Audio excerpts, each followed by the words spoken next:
ठीक है, तो जो केमिस्ट्री होती है इसको माना जाता है कि लगभग 17वीं शताब्दी के मध्य में आसपास जो है इसका उदय होता है। और जो आधुनिक रसायन कला नहीं, एक विज्ञान है।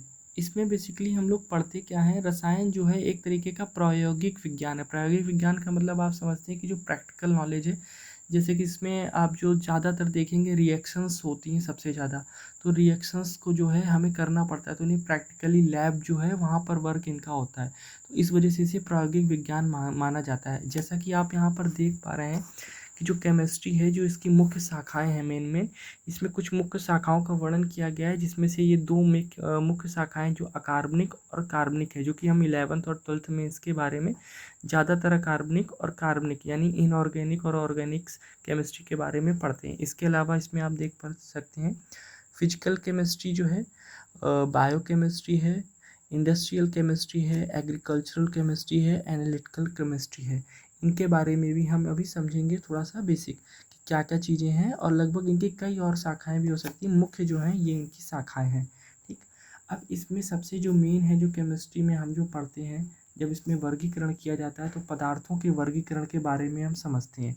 तो पदार्थों के वर्गीकरण में जो मैटर होता है, जो हम समझते हैं कि जो है ये दो हिस्सों में इसका क्लासिफिकेशन हम करते हैं। फर्स्ट होता है फिजिकल क्लासिफिकेशन और केमिकल क्लासिफिकेशन।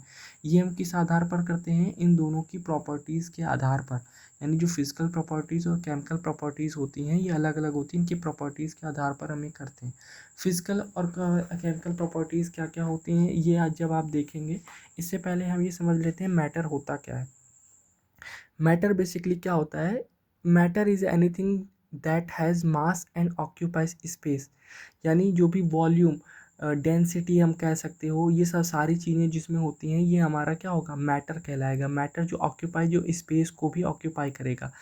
जो मैटर होता है इसको अगर फिजिकली क्लासिफिकेशंस में अगर हम यहाँ देख रहे हैं तो ये सॉलिड, लिक्विड और गैस, इन तीन में यहाँ पर ये डिवाइड किया गया है। सॉलिड, लिक्विड और गैस, ये तीन इसकी क्या है, अवस्थाएं यानी स्टेट्स हैं। फिजिकल जो क्लासिफिकेशन है, सॉलिड, लिक्विड और गैस इनकी स्टेट्स हैं।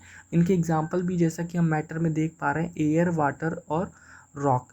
इवन कि हमारी जो बॉडीज़ होती है ये भी क्या है, मास और स्पेस को ऑक्यूपाई करते हैं। तो ये सारी चीज़ें जो भी इस पूरे यूनिवर्स में मास और ऑक्यूपाई करती हैं, जो भी स्पेस ऑक्यूपाई करता है, ये हमारा मैटर है। इसीलिए हम बेसिकली इसको क्या बोलते हैं, the fundamental building block of the universe. क्योंकि लगभग यूनिवर्स में सारी चीज़ें ही मास एंड जो स्पेस है उसको ऑक्यूपाई किए हुए।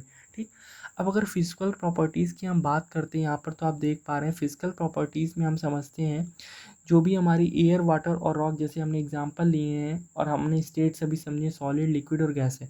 तो इसमें क्या होगा, जो मेल्टिंग पॉइंट्स होगा, यानी बॉइलिंग पॉइंट हो गया, मेल्टिंग पॉइंट हो गया, सच एज कलर हो गया, डेंसिटी हो गया, इसकी हम बात करते हैं यहाँ पर। ठीक। तो फिजिकल यानी जो भौतिक भौतिक परिवर्तन होते हैं, तो इसमें क्या होता है, भौतिक परिवर्तन में कोई नया पदार्थ नहीं बनता है। यानी कोई नया पदार्थ नहीं बनेगा, कोई भी जो एटम का होगा उसमें स्ट्रक्चर जो क्या होंगे वो चेंज नहीं होते। इनको ये क्या बोलते हैं, भौतिक परिवर्तन यानी फिजिकल चेंजेस। इसको आप अगर हिंदी में समझें तो क्या होगा, परिवर्तन जिनमें कोई नया पदार्थ नहीं बनता है, भौतिक परिवर्तन कहलाते हैं। यानी भौतिक परिवर्तन में पदार्थ का गुण, उसका रासायनिक संगठन एवं उसके अणु संरचना परिवर्तित नहीं होते हैं। जैसे कि पदार्थ की भौतिक अवस्था यानी जो भी फिजिकल स्टेट होगी उसकी, उसका स्ट्रक्चर होगा, ठीक, उसका वॉल्यूम होगा, उसका मास होगा, उसमें क्या होगा, आदि में भौतिक परिवर्तन